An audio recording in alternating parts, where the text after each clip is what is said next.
Hi friends, are you looking for a new meatloaf recipe? Something that's sure to impress and also become your new go-to recipe for meatloaf?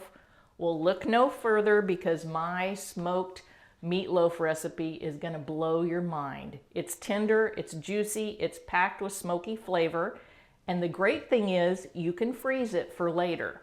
Plus, I'm going to be sharing some tips on how to make sure that your meatloaf is always tender and juicy. Stick around to the end and I'm going to show you how I use this smoked meatloaf to make delicious smoked meatloaf sliders that are bursting with smoky flavor. So grab your apron and let's get cooking on Foodie with a Freezer. Let's take a quick look at the ingredients. We've got hamburger, which is 80-20, Italian pork sausage, different than straight pork sausage. This is the Italian. We've got minced red pepper, green pepper, and minced onion. Remember, minced is very, very finely chopped. We've got sliced green onion, some minced garlic, Worcestershire sauce, eggs, some breadcrumbs from like an Italian or a French bread loaf, and then I've got seasonings, of course, salt, pepper, oregano, thyme, smoked paprika, and then the secret ingredient, which is the honey chipotle sauce. You can find this recipe on my YouTube shorts. And like I mentioned earlier, this meatloaf freezes beautifully. So you're going to want to think about making a double batch so that you have some extra you can put in your freezer for those busy nights when you don't have time to cook. Plus, you only have to clean your kitchen up once. We're going to saute the onions and peppers in about 2 tablespoons of olive oil until tender. And remember, sauteing is just a fancy term for cook on high heat in a little bit of oil without a lid until tender.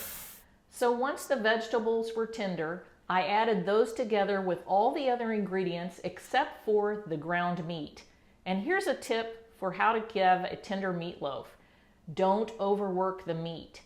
Did you know that overworking and stirring ground raw meat too much can make it tough? So that's why I thoroughly mixed everything first, and then at the last, I gently added in the ground beef and the Italian sausage. I removed the casings from the sausage. You can find the exact measurements in the recipe below. If you like to have cooking tips, whether beginner level or the pro level of things I've learned over 40 years of cooking, be sure and subscribe to my channel. I'm happy to share what I've learned.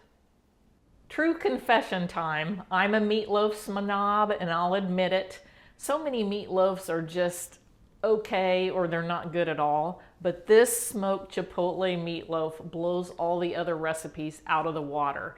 It is so unbelievably packed with flavor. It's now the only meatloaf recipe I make.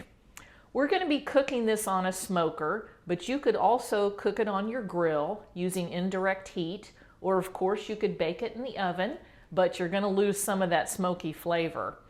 I formed mine into 2 loaves because we like to eat this as meatloaf sliders, so I made it the size of the buns, but of course you could make it whatever size you want it to be.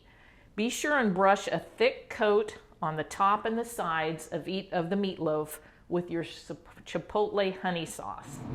Smoke this until the internal temperature reaches about 155 to 160. You can use the probe on your grill, or of course you can use an instant read thermometer. Baste it every so often with the honey chipotle sauce so that you get a nice thick glaze. The meatloaf has finished cooking and it looks delicious and it smells heavenly. Here's a tip for some juicy meatloaf, or any meatloaf for that matter. When you're finished cooking it, tint it with foil for about 10 to 15 minutes after cooking. That will allow the juices to absorb back into the meat. Yes, you could cut it right now and it would be super juicy, but all that juice would end up on the cutting board and not in your mouth. So resist the urge to cut it immediately and instead give it just a few minutes. Trust me, it'll be worth it. Well, here's the finished product and it smells delicious. I use a serrated knife to slice these. I found that there's less crumbling and it makes a lot neater slice. You can serve this right now, or of course you could freeze it if you wanted to. If you do plan to freeze it, wrap it in foil and then put it in a zip top bag, or you could use a vacuum sealer if you have one, and it should last several months in your freezer. If you're looking for a quick and tasty meal, at my house, we love these as sliders. Simply slice the meatloaf about 1 inch thick, put it on a bun with a little bit of your favorite barbecue sauce. You could even add a slice of pepper jack or cheddar cheese, and it's delicious. The great thing about the sliders is you can freeze them for later. Just wrap them in foil and then put them all in a zip top bag. And they should last for probably about 3 months, although at my house we have them eaten way before then. When you're ready to eat them, then thaw them in the refrigerator overnight, and then you can reheat them in the oven or the microwave. Now, any bun will do, but I highly recommend you try my homemade slider buns. They are golden brown, they're delicious. The recipe is not hard. The extra time it takes for the dough to rise is worth the effort because you'll get the payoff in extra flavor. So check out my video for step-by-step instructions.